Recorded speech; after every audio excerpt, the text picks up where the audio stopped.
Una volta avevo una signora, una mamma, insomma, quindi sarebbe dovuta essere anche mia madre, no?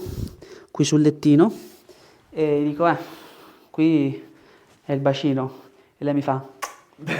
Quindi se io giro, questo va, questo si ferma prima, lo senti? Questa è corta, questa è lunga. Gira la testa a destra. Migliora molto. Tieni la testa girata lì. Girano uguali adesso. Testa dritta. Hai fastidio qua? Gira la testa a destra. Niente. Fastidio qua? Sì. Gira la testa a destra. Un po' meno. Meno, quindi cambia. Gira di qua. Meglio? Sì. Nulla. Lascia. Dolore? No, però... Rumore parecchio. Rumore... Assai. Adesso, qui le gambe sono pari. Quando io giro, girano uguali. Dovrei aver eliminato la tensione qua, Zero. la tensione qua Zero. e la tensione qua.